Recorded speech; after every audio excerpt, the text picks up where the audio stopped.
Narrator. Keir Starmer was supposed to be the man who brought Labour back from the brink. A steady hand, a modernizer, the leader who'd finally closed the Brexit chapter and moved the country forward. But just days after unveiling his long-awaited post-Brexit deal with the EU, everything has started to fall apart. Not from the Conservatives, not from Reform UK, but from inside his own party. Labour, once unified and quiet optimism, is now teetering on the edge of open rebellion. At the center of the storm, a single clause buried in the agreement. EU fishing vessels given full access to British waters until 2038. To many, it felt like déjà vu. To coastal towns, still reeling from Brexit's broken promises, it felt like betrayal.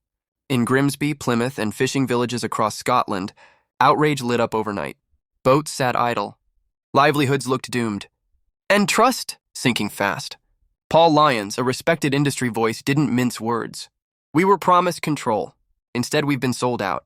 His words echoed across radio waves and into the halls of Parliament. Then came the second punch. A youth mobility scheme quietly tucked into the deal that many say revives key elements of EU free movement. No firm quotas. No hard limits.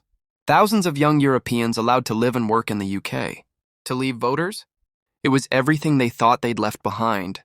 In Labour's Red Wall heartlands, towns that gave Starmer a second chance, fury erupted. We stood by the party, one local said.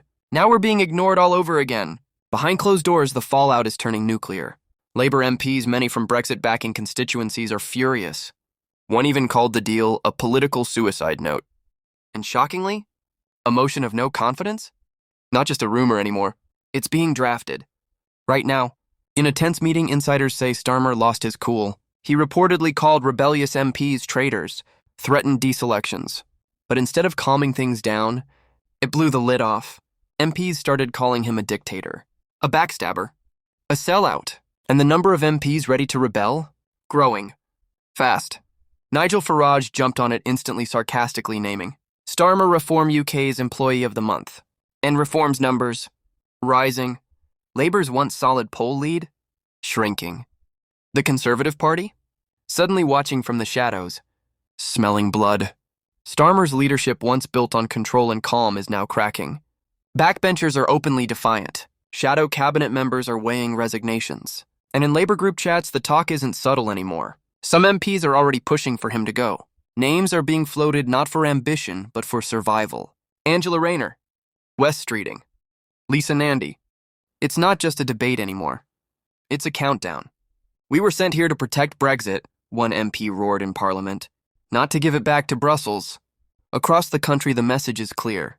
The people Labour promised to fight for feel abandoned, and they're not staying quiet.